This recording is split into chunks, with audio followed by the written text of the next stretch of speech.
La production agricole sur toit, c'est tout simplement produire des denrées alimentaires. Quand je dis denrées alimentaires, c'est des fruits et légumes sur un toit en milieu urbain. Et ça peut se faire de différentes manières. Ça peut se faire en contenant, en hors-sol. Ça peut se faire directement en plein sol ou vertical. Et même sur un toit, on peut faire de la production hydroponique à partir de tours. En termes de variétés, le choix est vaste. C'est-à-dire qu'on peut produire sur un toit des variétés plus communes, comme des tomates, des poivrons, des aubergines, des concombres, des haricots. Mais on peut aussi se permettre des variétés qui préfèrent des températures plus chaudes. Et là, je fais référence à la pêche, à certaines variétés de kiwi, à des cultivars différents qui nécessitent vraiment de la chaleur. C'est une opportunité pour un producteur de se démarquer des autres entreprises agricoles en produisant des choses différentes. Alors, les enjeux d'une production sur un toit sont nombreux. Tout d'abord, la superficie de l'espace. On utilise souvent des petits espaces et on va vouloir les optimiser. Ça veut peut-être dire utiliser différents modèles, différents moyens de production. Un autre enjeu, c'est surtout les conditions climatiques d'un site, avec des températures très élevées, des températures de jour et de nuit très élevées, des vents aussi qui sont très forts. Alors ça, il y a une importance sur la production agricole. Les opportunités d'une ferme sur un toit sont nombreuses. La première, c'est le verdissement, c'est-à-dire la possibilité de verdir un espace minéralisé ou a priori inapte pour l'agriculture urbaine. La deuxième chose en importance, c'est la réutilisation de résidus organiques. Quand je parle de résidus organiques, je parle de compost ou de litière d'insectes qu'on va introduire à la ferme pour fertiliser nos cultures. Ici, on parle d'économie circulaire. Mais l'opportunité la plus importante, c'est la proximité du consommateur, parce que le bassin de clients en milieu urbain est énorme.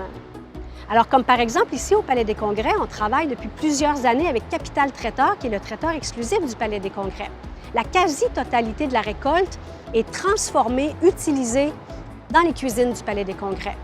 Et cette proximité a des avantages énormes pour un exploitant au niveau de la distribution, au niveau de ses installations, je pense aux chambres froides, mais au niveau de l'utilisateur des denrées, ça lui assure la fraîcheur.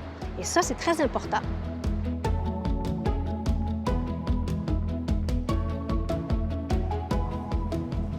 Bonjour Simon. Salut Marie-Josée. Salut.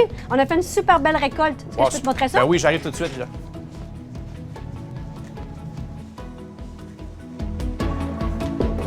Hey, ça a l'air beau, ça.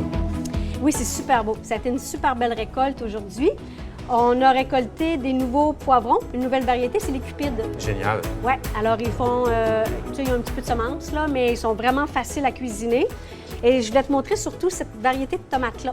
Ah, j'adore, ça me fait passer une cœur de bœuf un peu. La relation qu'on a avec Capital Traiteur, c'est vraiment une relation parfaite de proximité, c'est-à-dire qu'on est à quelques mètres de distance et on communique beaucoup. Alors, en début de saison, on se rencontre, Simon et moi, puis on regarde un peu qu'est-ce qu'il aimerait avoir. Nous aussi, on a des restrictions parce qu'on n'est pas une ferme normale, on est un peu atypique. Alors, il nous donne ses besoins, puis ce qu'il aimerait expérimenter, et nous, on l'expérimente, on l'essaie. Et ce qui est le fun, c'est que Simon et son équipe viennent directement à la ferme. Alors, ça nous permet d'échanger, ça leur permet de voir aussi les stades de production. Nous, on les informe, on va avoir telle chose, telle chose, telle chose. Alors, pour nous, en tant que producteurs, c'est vraiment extraordinaire. Ils prennent tout, c'est facile, la distribution, la mise en marché. Je reviens toujours avec le même exemple classique, là, mais la tomate qui est cueillie le matin, qu'on peut utiliser le midi dans l'assiette d'un client, c'est franchement imbattable. C'est l'exemple le plus probant.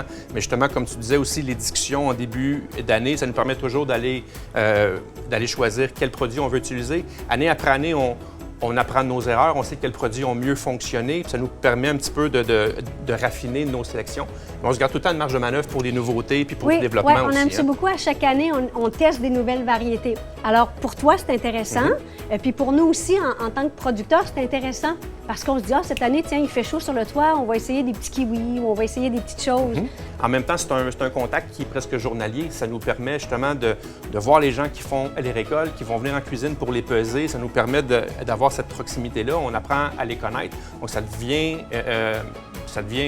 une partie de notre équipe, là, par extension, là, ce volet-là. Et la fraîcheur, Simon? Et la fraîcheur? Ça se bat pas. Ouais.